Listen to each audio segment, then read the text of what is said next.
Saudara bicara soal percaya, ada seorang teladan dalam hidup saya yang membuktikan betapa besar percayanya kepada Tuhan.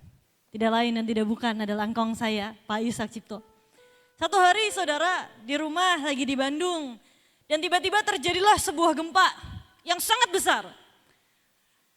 Di gempa itu saya masih kecil, saudara, saya masih kecil. Saya ngelihat itu baygon di atas lemari jatuh, saudara.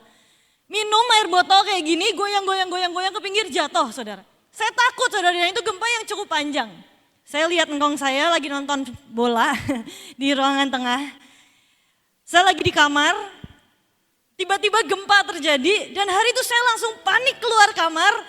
Kata orang-orang kalau gempa harus turun ke bawah atau nyumput di bawah, apa sih saudara? Meja, nyumput di bawah meja. Dan hari itu saya lagi masih kecil, saya loncat keluar, saya panik, saya nangis saudara. Saya nggak tahu, saya konyol banget, saya nangis, saya ketakutan. Dan saya bilang, kong gempa, ayo kita turun ke bawah. Saudara bayangkan yang dilakukan kong saya sambil nonton nonton sepak bola saudara. Diam sebentar. Nggak apa-apa, paling mati. Bayangkan saudara, di tengah gempa dan goyang-goyang itu benar-benar sambil goyang-goyang saudara. Engkong saya nggak lagi rohani, nggak lagi baca Alkitab, nggak lagi berdoa. Kalau kita mati saat kita sedang kebaktian gitu ya, meninggal saat kita kebaktian itu sangat terhormat ya saudara. Tapi bayangin itu lagi nonton film bola, nggak film saudara, lagi pertandingan bola. Kong turun, kong sekarang, kong turun. Saya bukan takut saya mati saudara. Saya takut engkong saya yang meninggal saudara. Kalau saya mati saya nggak apa-apa. Kalau engkong saya meninggal saya sedih banget. Saya bilang kong turun. Nggak apa-apa, paling mati. Engkong saya kayak gitu saudara. Disitulah saya melihat sebuah percaya trust yang begitu besar sama Tuhan. Setelah gempanya selesai, saya datang ke engkong saya dan saya bilang, kong kenapa tadi nggak mau turun? Waktu kamu tanya, suruh turun ke bawah. Ya kan paling kita kalau kita di sini paling kita mati masuk surga. Dan kemudian saya tanya sama engkong saya, emang engkong udah nanya Tuhan? Kalau engkong harus turun atau enggak? Engkong udah nanya. Dan engkong bilang, dan Tuhan bilang, enggak apa-apa duduk aja, enggak usah turun. Saudara, dan hari itu waktu Tuhan bilang enggak usah turun, engkong saya enggak perlu nanya Tuhan, aku nih enggak usah turun, apakah rumahnya enggak akan ambruk? Apakah rumahnya enggak akan hancur Tuhan? Atau justru kalau aku enggak turun, aku akan pulang ke surga atau apa? Engkong enggak nanya. Yang engkong tahu, saat Tuhan bicara nggak usah turun nah, duduk manis, selesai nonton pertandingan bola. Yang kong tahu tinggal nurut dan lakukan apa yang Tuhan perintahkan. Dan saudara, itulah percaya, trust, yang bahkan kita tidak perlu mempertanyakan tujuan akhirnya apa. Kita nggak perlu mempertanyakan rencananya apa Tuhan, goalnya apa Tuhan.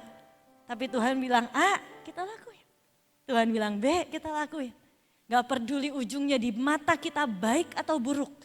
Saat Tuhan sudah berkata, ujungnya pasti adalah yang terbaik. Amin.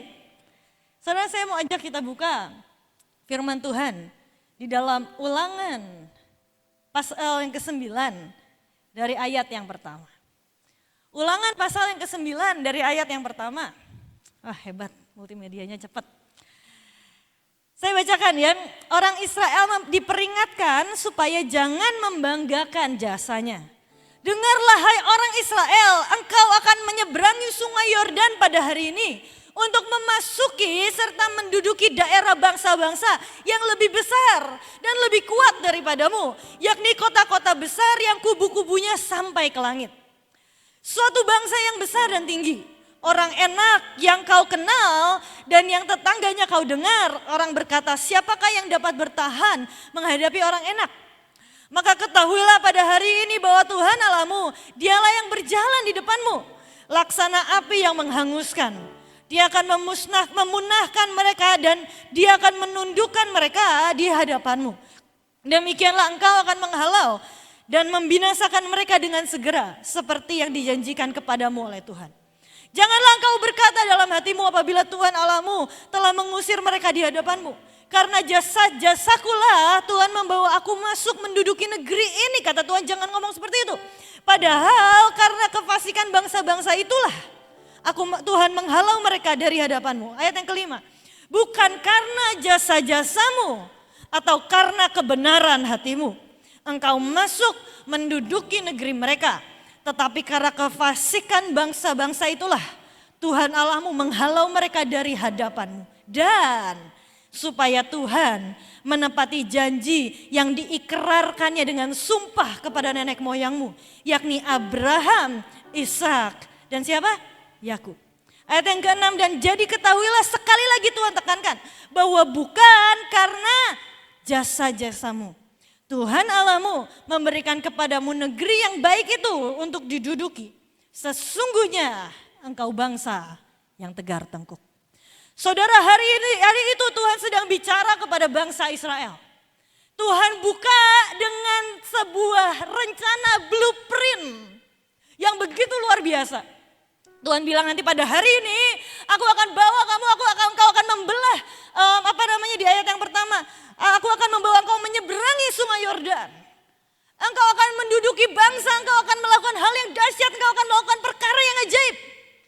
Tuhan beritahukan dengan Tuhan buka prolognya istilahnya dengan blueprintnya yang begitu ajaib. Tapi saudara, ada satu kata, ada satu frase yang bahkan Tuhan ulang sampai 3 kali. Dalam firman Tuhan, kalau Tuhan katakan itu 1 kali, itu adalah hal yang penting. Tuhan katakan itu 2 kali, itu adalah hal yang sangat penting. Tapi kalau sampai 3 kali diulang sama Tuhan, itu adalah hal yang sangat teramat penting. Dan apakah itu? Saat Tuhan berkata, bangsa Israel ingat ya, bukan karena jasamu aku membawa engkau masuk ke dalam tanah perjanjian. Tapi Tuhan bilang apa? Karena aku harus menggenapi perjanjianku, janji sumpah yang sudah aku ucapkan kepada nenek moyangmu, Abraham, Ishak, dan Yakub. Saudara, hari itu Tuhan sedang bicara, jangan kegeeran ya. Jangan berpikir aku berikan semua ini yang dahsyat, itu karena kehebatanmu, itu karena jasamu. No. Tuhan sedang berkata, semua ini aku berikan karena perjanjianku dengan nenek moyangmu. Saudara, seringkali ya kita ini terlalu besar kepala, saudara. Kita ngerasa saat kita bisa kebaktian di tempat ini dengan enak, dengan nyaman, di saat orang lain cuma offline dan sebagainya, kita pikir itu karena jasaku ya, karena aku hebat. Padahal Tuhan berkata, tahu gak sih, itu tuh karena perjanjianku dengan pendahulumu, dengan pemimpinmu.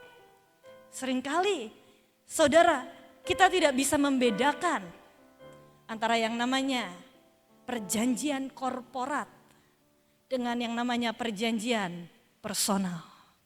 Saudara, selalu ada yang namanya perjanjian korporat dan ada yang namanya perjanjian personal. Bedanya apa sih, El? Saudara, hari itu bangsa Israel dibawa keluar dari tanah Mesir, masuk ke dalam tanah perjanjian.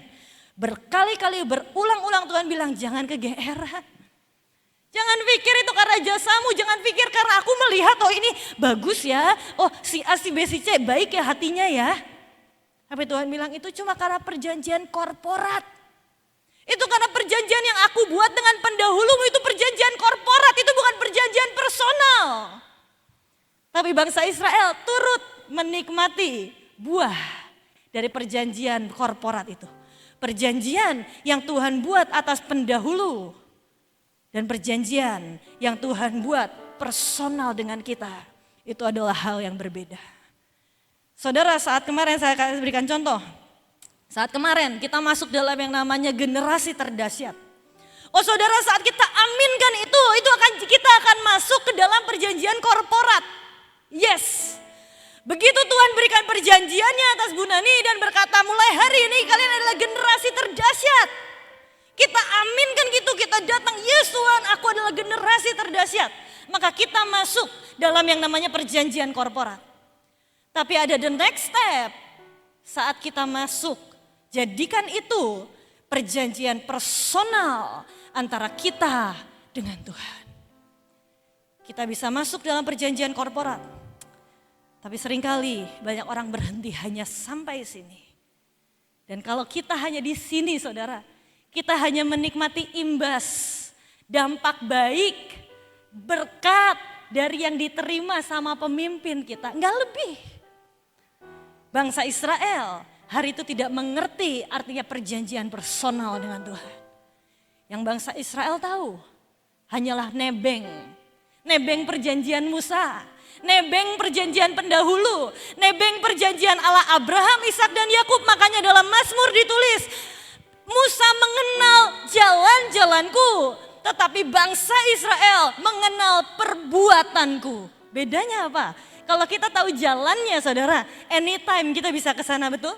Kalau saya tahu jalan dari Bandung ke Cirebon, anytime saya kapanpun saya mau, saya bisa jalan dari Bandung ke Cirebon. Tapi kalau saya hanya mengenal perbuatannya, istilahnya saya hanya nebeng. Saya ini saudara kalau jalan dari Bandung ke Cirebon, selalu kalau sama Tante Lani, saya selalu duduk di belakang. Dan saya selalu tidur dengan nyenyak. Saya cuma nebeng. Yang saya tahu hasilnya doang. Yang saya tahu saat saya tidur, saya melek, saya nyampe di Cirebon. Dan itulah bangsa Israel. Mereka nggak tahu cara jalannya gimana. Yang mereka tahu cuma nikmatin buahnya. Oh enak. Wah kita akan masuk dalam tanah yang limpah susu dan madunya. Wah let's go. Dan detik Tuhan proses mereka berpuluh-puluh tahun masuk dalam yang namanya padang gurun. Nggak kuat. Karena gak ada personal covenant with God. Saudara, seringkali ya kita ini cuma nebeng perjanjian pendahulu kita kok. Bahkan saya pun jujur, seringkali saya bisa sampai sejauh ini sebenarnya bukan karena perjanjian personal saya kok sama Tuhan. Saya cuma nebeng perjanjian yang dulu pernah dibuat oleh engkong saya. Saat hari itu engkong saya berdoa dan Tuhan berkata, nah anak cucumu akan kupelihara. Dan saya cuma nebeng perjanjian itu saudara. Saya nikmatin dari perjanjian itu bagus gak? Bagus, itu berkat. Itu namanya dicangkokkan, itu namanya warisan. Tapi lebih dari itu, Tuhan rindu untuk kita punya yang namanya personal covenant with God. Nah masalahnya saudara, kita ini terbiasa dengan yang namanya perjanjian korporat. Kita ini terbiasa nebeng. Oh apa yang hamba Tuhan berkatakan, kita aminkan selesai sampai sana. Oh apa yang di kebaktian katakan, kita aminkan that's it selesai. Padahal kalau saudara hanya berhenti sampai sini ya saudara, itu gak akan jadi fondasi yang kuat. Detik pendahulumu misalnya engkau diasingkan atau seperti saya dulu waktu saya pergi ke London. Detik engkau sudah meninggal dan saya pergi ke London, jujur saya ngerasa goyang kok saudara. Iman saya goyang kok. Karena ternyata selama itu saya hanya nebeng perjanjian dengan pemimpin saya. Sudahkah engkau punya personal covenant with God? Jangan sampai kayak bangsa Israel saudara. Sampai Tuhan bertekankan berkali-kali, bukan karena jasamu. Jangan kepedean, jangan kegeeran. Kamu pikir kamu dibawa keluar dari perbudakan itu karena jasamu? No. Itu cuma karena yang sana nyebelin, musuhnya nyebelin. Dan yang kedua, itu karena perjanjian yang sudah dibuat sama Abraham, Ishak dan Yakub. Saudara kalau hari ini kita boleh bilang, oh kita ada bahtera di saat ini, kita masih ada tempat ini sama-sama. Kita bilang dan Tuhan mungkin akan berkata, jangan kepedean. Kamu pikir itu karena jasamu? Bukan. Itu karena perjanjian yang Tuhan buat. Di saat 7 hamba Tuhan, awal mula memulai perjanjiannya dengan Tuhan bahtera. Dan kita terhisap di dalamnya, kita ikut menikmati. Tapi berapa banyak yang kemudian saat goyang goncangan terjadi gak tahan. Kenapa? Karena gak pernah punya personal covenant with God. Hanya nebeng, nebeng, nebeng, nebeng. Saudara engkong selalu bilang, masuk surga itu enggak gandeng-gandengan. Engkong selalu bilang, masuk surga itu gak gandeng-gandengan. Dan saudara yang lebih mengerikan lagi adalah saya mau ajak kita buka dari Yehezkiel 14. Yehezkiel 14 ayat yang ke-19. Yehezkiel 14 ayat yang ke-19.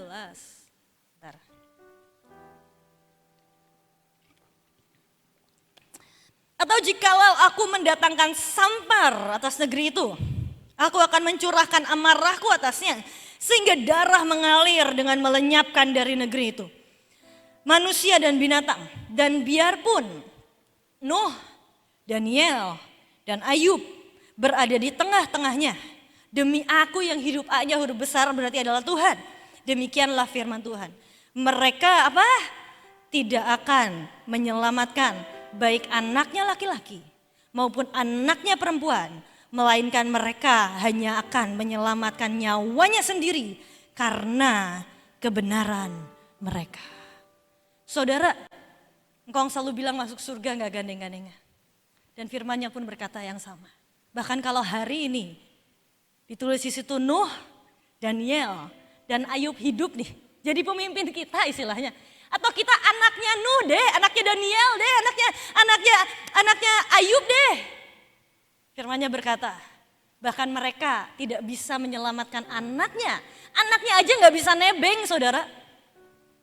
Semuanya hanya akan menyelamatkan dirinya sendiri, ditakar berdasarkan kebenarannya sendiri. Apa yang sudah dilakukannya dan hubungannya dengan Tuhan sendiri. Saudara, saat kita berpikir, oh cukup ya, hanya ikut kebaktian, mengaminkan apapun yang ada di dalam kebaktian dan kita nebeng iman pemimpin kita. Satu saat kengerian, saat kesusahan segalanya terjadi, kita diuji satu persatu, saudara. Saya gak peduli siapapun orang tuamu, sehebat apapun orang tuamu. Saya yakin mungkin belum ada yang bisa mengalahkan kehebatan Nuh, Daniel, dan Ayub dalam pengenalannya akan Tuhan, dalam pengabdiannya, dalam ketaatannya Nuh, dalam kebijaksanaannya Daniel. Tapi bahkan Nuh, Daniel, dan Ayub aja hidup, tertulis di situ mereka gak bisa kok nyelamatin anak-anaknya. Anak-anaknya gak bisa nebeng. Saudara, hari ini saya cuma mau bilang, please bangun hubungan personal covenant with God. Bukan hanya perjanjian korporat, tapi perjanjian personal dengan Tuhan. Saudara, satu hari engkong Bevis tuh nakal ceritanya waktu zaman dulu. Udah bukan rahasia lah ya, Bevis nakal dulunya. Dulu tuh Bevis nakal, saya juga lupa nakalnya apa. Sampai satu titik, engkong tuh pokoknya udah pusing banget sama Bevis, udah gak tahu mau diapain, setiap hari dipikirin. Terus gimana ya nih anak ya. Satu titik Bevis lagi nakal banget, saya gak tahu dia ngapain. Saya cuma di luar ngintip apa yang dilakukan engkong ke Bevis. Biasanya saudara kalau engkong udah marah-marah ke Bevis, sesudahnya saya datang, saya ketawain Bevisnya. Saya bilang, makanya jangan nakal-nakal kamu. Tapi saudara, hari itu engkong marahin Bevis sampai udah putus asa engkongnya. Dan satu kali engkong marahin udah putus asa, engkong bilang, kok gak tahu lagi ya mau ngomong gimana sama kamu. Pokoknya kamu ingat, masuk surga itu gak gandeng-gandengan.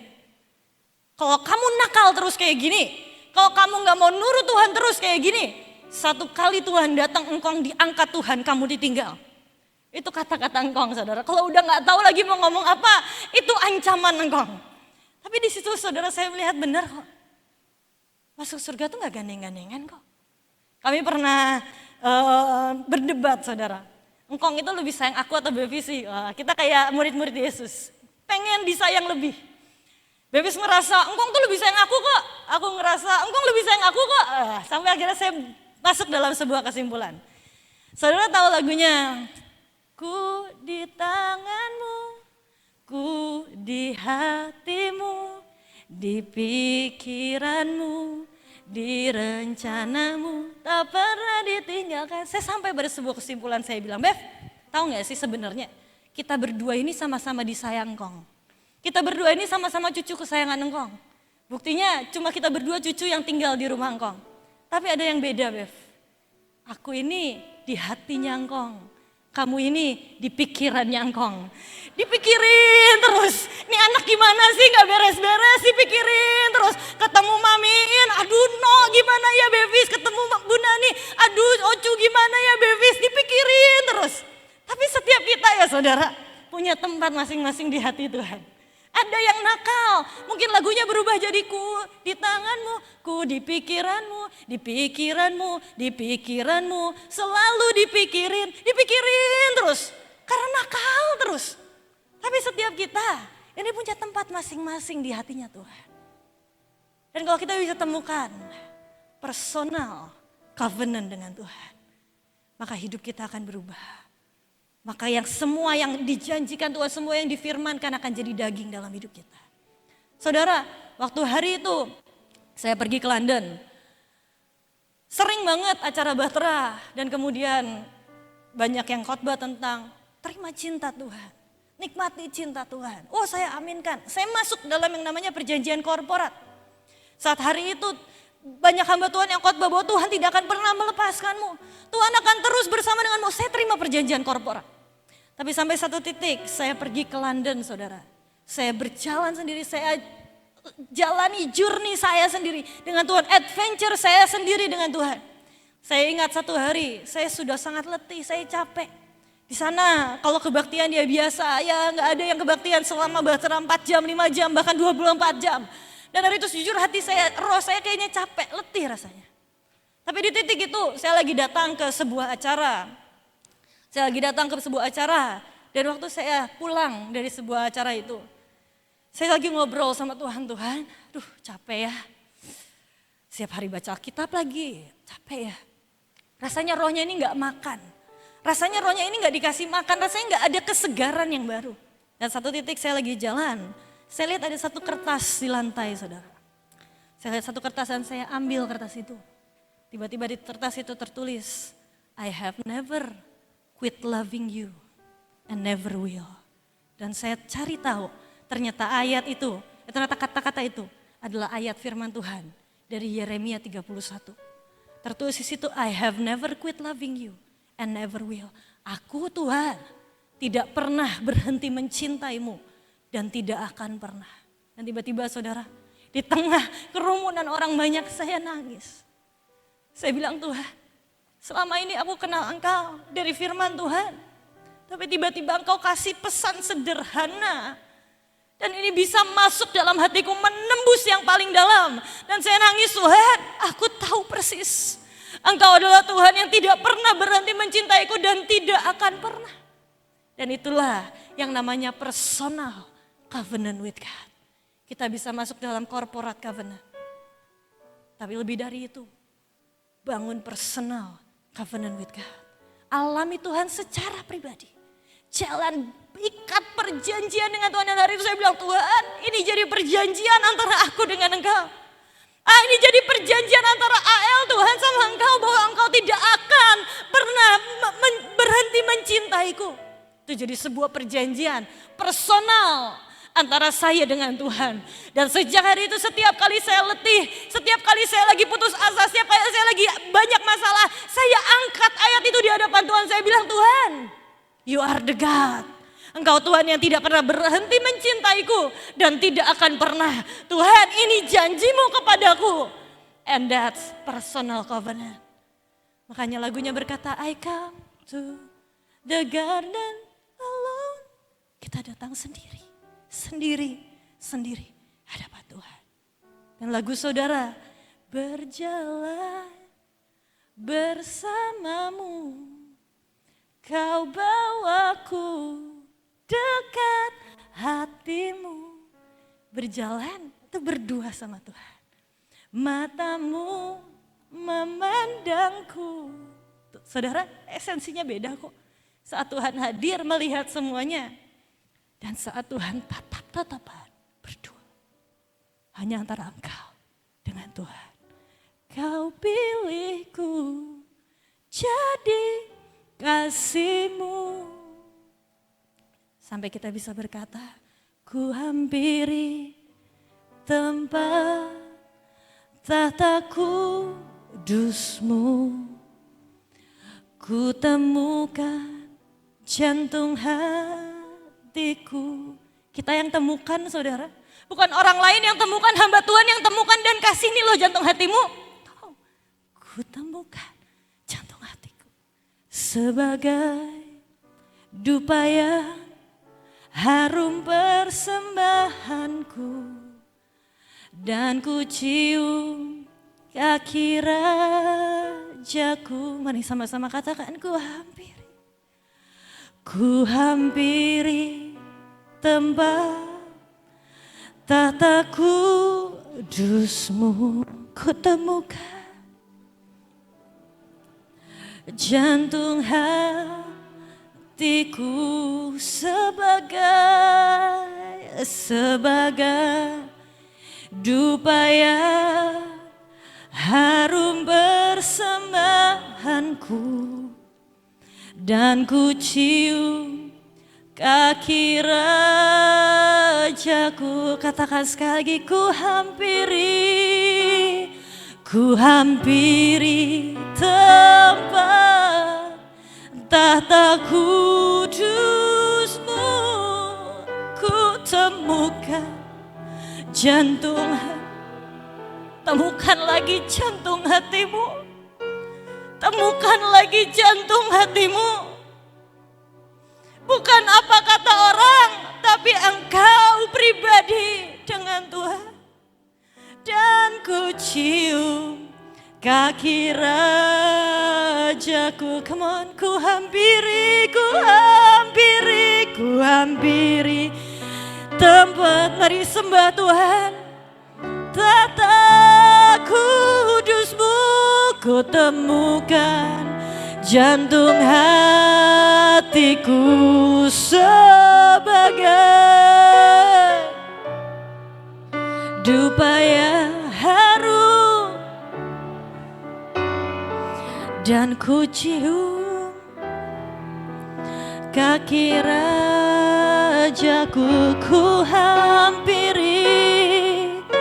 Ku hampiri tempat tahta kudusmu, ku temukan